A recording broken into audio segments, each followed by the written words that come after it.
I love a good trend as much as the next girl, but every season there are some trends that I feel like the internet collectively hypes and obsesses over. And sometimes I'm just sat here thinking, am I the only one? So today's video is going to be a fun video because I wanted to go over some trends that I will not be buying into. I know that there are some people that can pull off these items. I just personally cannot get on board with them. It might ruffle a few feathers, but take everything that I am going to say with a pinch of salt because we all have our individuality, we all have our individual fashion taste, and I love that because that's what makes for a diverse group of fashion girlies. But for me, some of these trends I'm just like, I cannot get on board with. So without further ado, let's get into the first item. Hi, my name is Tasha. If you are new here, if you are returning, welcome back. Now, these items are in no particular order, but I had to kick us off with jelly sandals. I'm talking about the luxury jelly sandals. This pair from The Row absolutely had my jaw on the floor because I was like, guys, we're paying over £1,000 for plastic shoes? Unbelievable. Unbelievable. And for me, I don't know what it is. Like, I just about got on board with the mesh sandals, and I picked up a pair from ASOS that I absolutely have loved for the past year, and I have worn them down to the ground.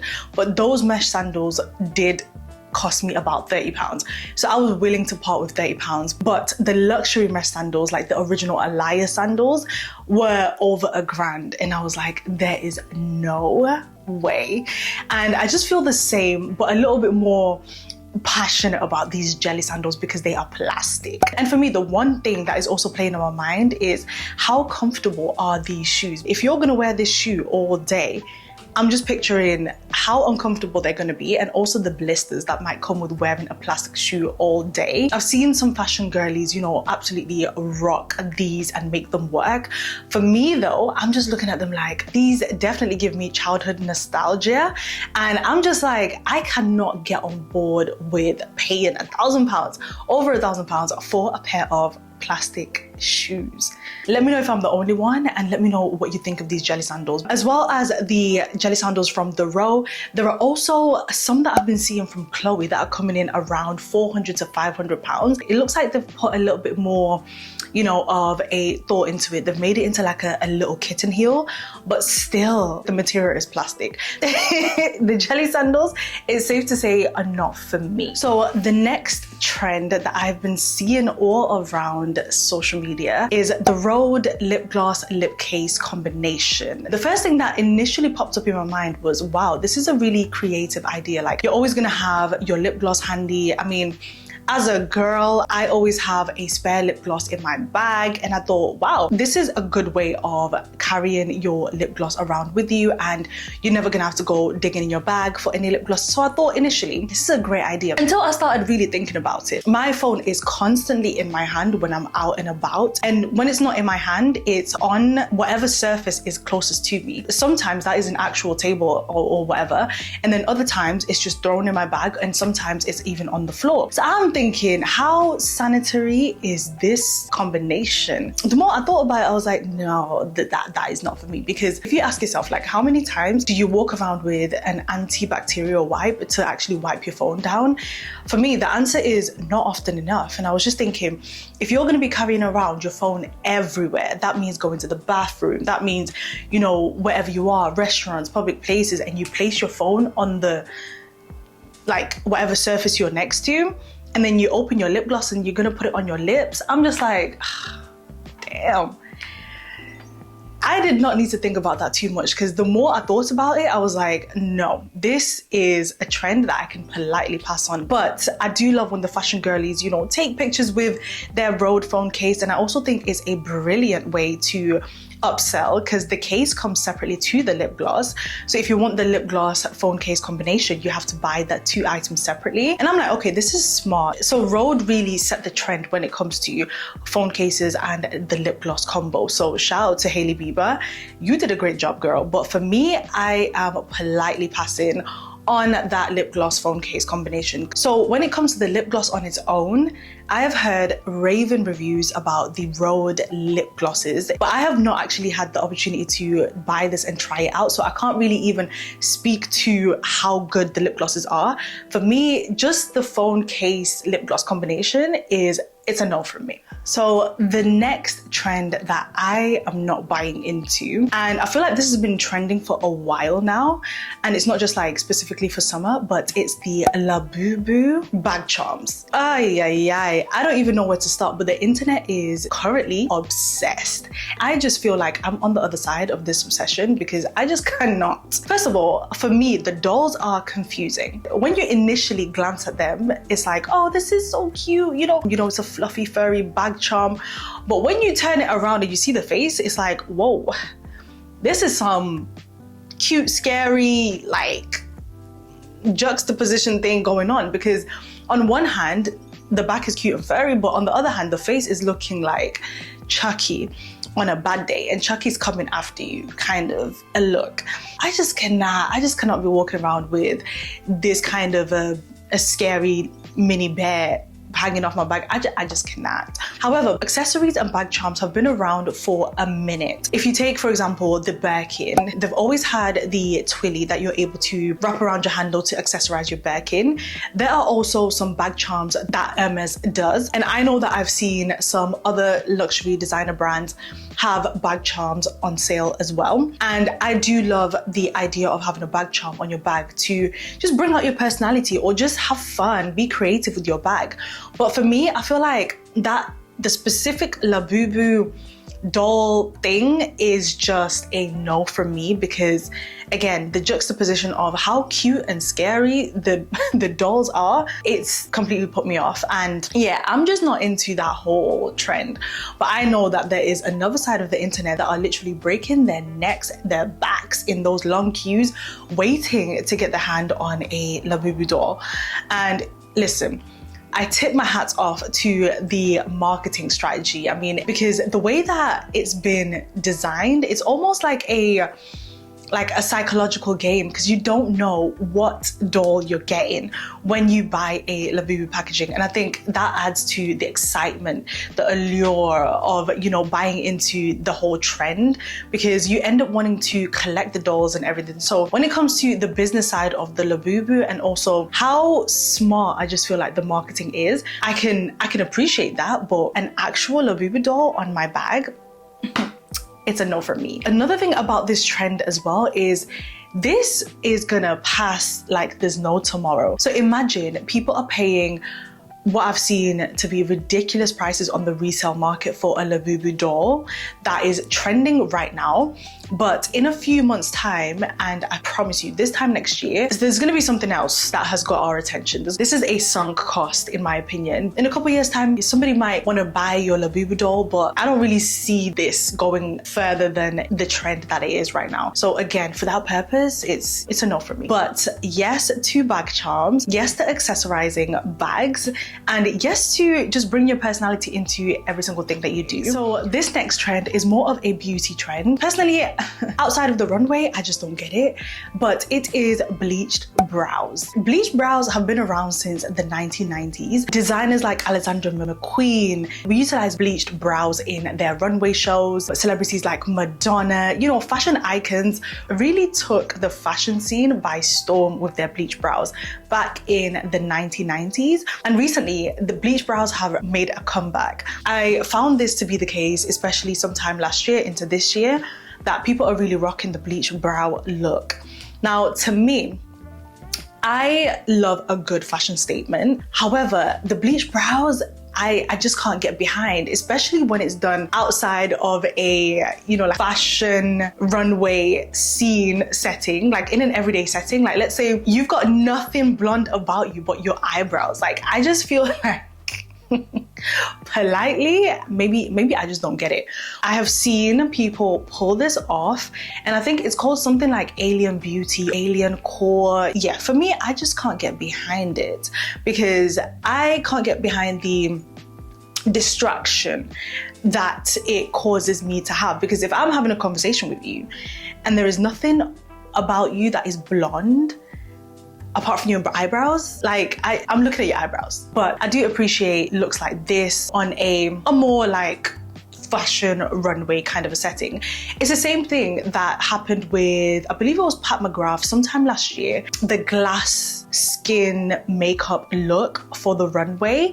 I can't exactly remember which designer did this look for the runway last year.